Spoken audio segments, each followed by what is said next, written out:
Goeiedag geliefdes, ek groet u in die wonderlike naam van ons Here Jesus Christus. Ons is besig met Titus, ons is daar by die eerste hoofstuk en ek gaan vir u net weer so van die 5de vers af tot in die 7de vers lees, dat u net hoor die kwalifikasies wat God daar stel aan die ouderling, aan die leraar van 'n gemeente. Die apostel Paulus sê aan Titus, en van stad tot stad ouderlinge aanstel, soos ek jou beveel het. En dan die kwalifikasies. As iemand onberispelik is, die man van een vrou, gelowige kinders het wat nie beskuldig word van losbandigheid of tugteloosheid nie. Want 'n opsiener moet as rentmeester van God onberispelik wees.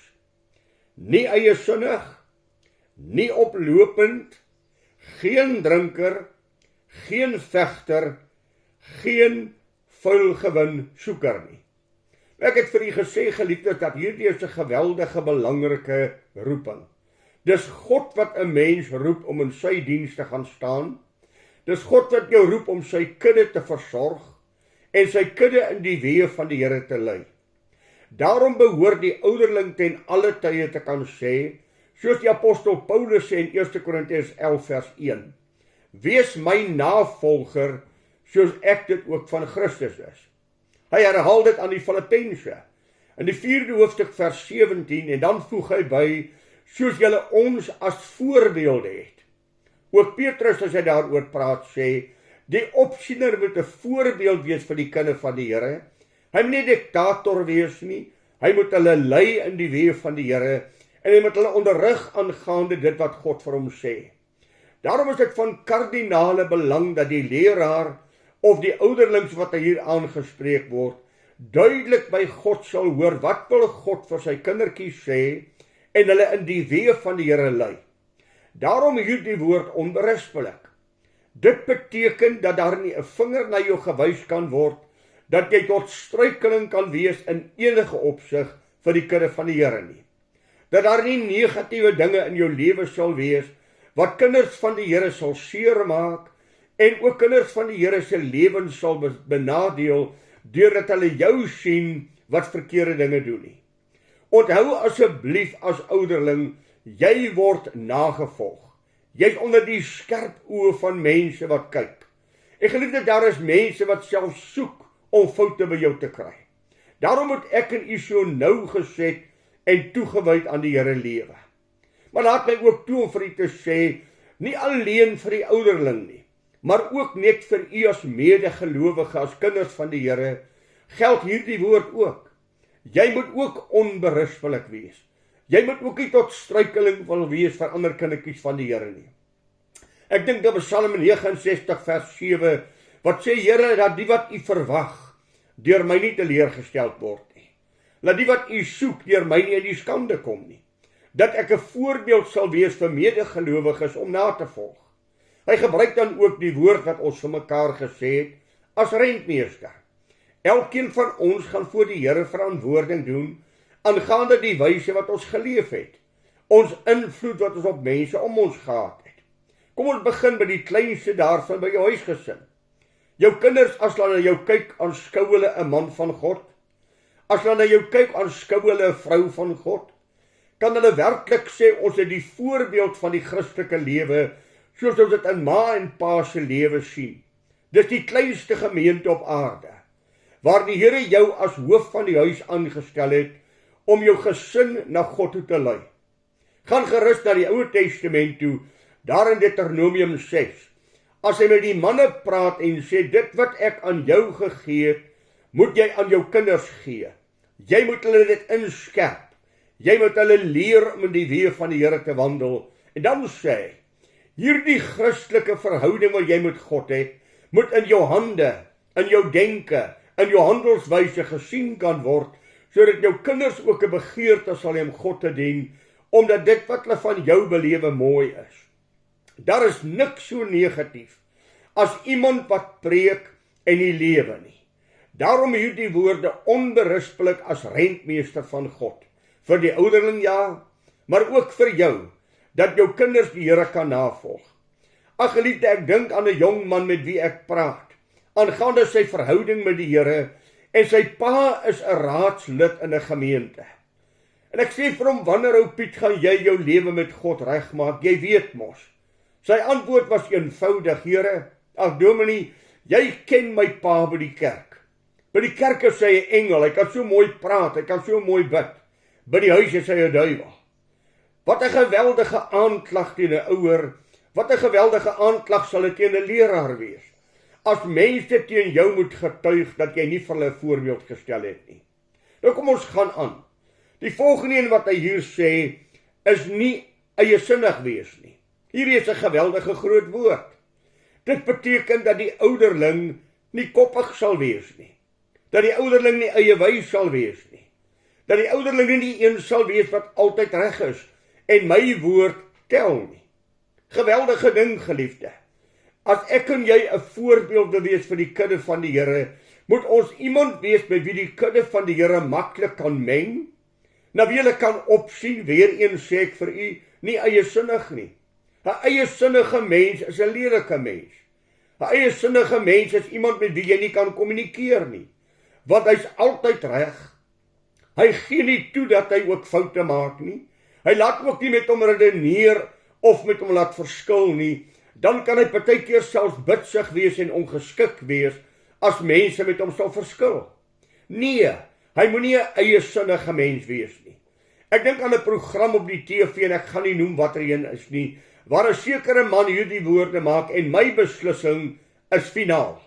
Dit is so arrogant, dit is so lelik om so stelling te maak, want wie van ons is die absolute volmaakte? Wie van ons het volmaakte kennis? Wie van ons maak nie foute nie?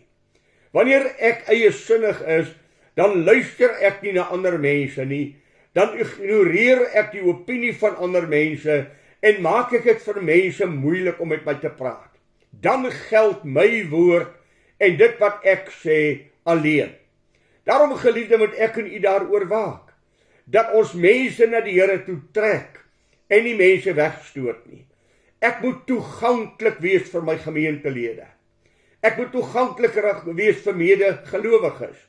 Ek moet inskikkelik wees om te luister en ek moet selfs erkentlik wees om te sê ek weet nie, ek het nie die antwoord nie, of dit wat jy sê loop my tot dieper denke. Ag, daar is medegelowiges wat al pragtige uitsprake gemaak het, wat my diep laat dink het, en waaroor ek gesê het, baie dankie vir daai woord. Dit verryk dit wat ek nou net vir julle gesê het. Dit is 'n praktiese voorbeeld van praktiese lewe. Gee erkenning aan mense om jou, wat wonderlike dinge sê waaruit jy kan leer. En moenie eiewys en hardkoppig wees nie. Moenie iemand wees wat aanstoot gee nie, maar iemand wat mense trek.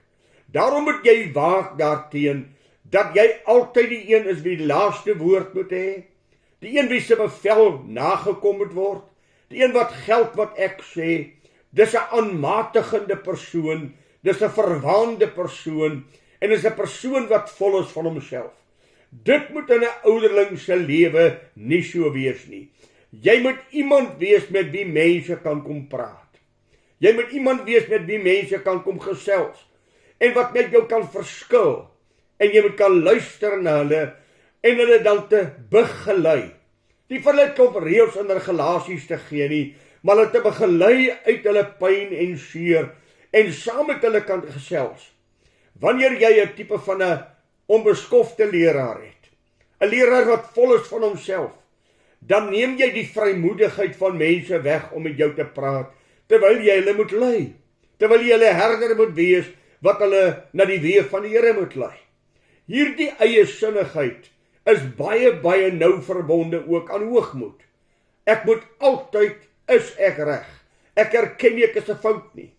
Ag, ek dink aan situasies wat ek in die kerk was, waar iemand sy eer verloor het teenoor die raad waarop ons gedien het. Die kerk se nasionale raad waar ek president was. En hoe hierdie man afgaan oor die raad en oor die slegte leierskap wat ons in die kerk het. En hy sê meer verloor. En daar 'n ander predikant is wat dan sal opspring om te sê, hoorie, ek laat nie met my so praat nie. Ek sal jou dit en dit en dit en dit. Dan sê ek, broer, sit net stil en luister na die man dat hy sy hart kan uitpraat en wees 'n voorbeeld. Geliefdes, ek kan vir u voorbeelde gee. En dis nie terwille van myself nie, terwille van die saak sê ek dit vir u. Waar 'n man my eendag bel waar ons dissipline in 'n gemeente gaan toepas het wat nodig was. En hierdie man my begin sleg sê het van A tot Z. Ek wil vir u sê vir 'n kwartier lank het hy net uitgevaar en te kere gegaan op die foon om uit te vaar my te vertel hoe sleg is ek en hoe sleg is die raad en ons af te kraak. En nadat hy 'n hele kwartier lank saam met my gepraat het, ewe skielik is daar 'n stilte aan die ander kant en hy sê, Dominee, ek het nou net gekyk of ek jou nie jou humeur kan laat verloor nie, sodat ek 'n klag teen jou kan hê om in te dien by hoofkantoor, dat jy jou humeur verloor het. So ek wil net vir jou sê, ek het gekyk of ek dit kan regkry en ek kon dit nie regkry nie. Seën vir jou en mag die Here vir jou in jou bediening voorspoed en genade gee. Ja, geliefdes, daar is mense wat altyd 'n strysel veroorsaak, wat altyd onder jou vel sal wil inklim, om dan vir daardie mens 'n voorbeeld te wees, onberispelik te wees in die wyse wat jy optree, wat jy reageer. My skoonma het altyd gesê, om aanstoot te gee is nie so groot sonde nie, maar om aanstoot te neem, dit sê wat in jou is. Mense kan niks denkend, na onnadenkend kan hulle dinge kwytraak wat kan baie seer maak. Hoe reageer jy daarop? Is jy dan nog onberispelik? Of is jy eiesinnig en veg jy, ons gaan later daaroor praat, geen vegter nie, en beklei jy vir jou eie saak, want ek moet die argument wen. Ek wil vir jou stelling maak. Jy kan baie keer die argument wen en die persoon verloor. Die groot vraag is, wil ek die persoon wen vir die Here? Wil ek die verhouding so hanteer dat God eer daaruit kry? Of wil ek die geveg wen, al verloor ek 'n persoon? Daarom waak oor jou gesindheid. Waak daaroor om nie eiesinnig te wees, om altyd die laaste woord te wil hê en die laaste sê te wil hê. En soos ek reeds vir u gesê het, so daardie man die uitspraak maak, my beslissing is finaal. Daar is geen finale beslissing nie, want jy het net een hoek van die waarheid wat jy raak sien. Daarom is kommunikasie een van die belangrikste elemente in enige verhouding, dat ons met mekaar kan praat. Maak dit vir mense maklik om met jou te praat. Luister deeglik na wat mense vir jou sê. Moenie inbreek terwyl hulle met jou praat nie, laat hulle klaar praat.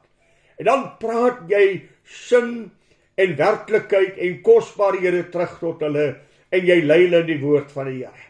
Dis vir die leraar belangrik, as voorganger. Maar dit is vir jou belangrik, pa. Dit is vir jou belangrik, ma, dat jou kinders met jou kan praat. Van kleins af. Ons gooi nie tantrums nie, ons skree nie op mekaar nie. Jy kan met my kom praat as jy 'n probleem het. Ek sal na jou luister en ek sal erkenning gee waar ek gefouteer het. Ek het baie foute gemaak. En ek moes heel dikwels vir my seun en ook vir my dogter sê, "Ekskuus, pappa het 'n fout gemaak. Ek het te vinnig gereageer. Ek het verkeerd verstaan.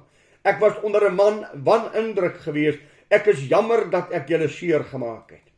Daarom, geliefde, waak daaroor.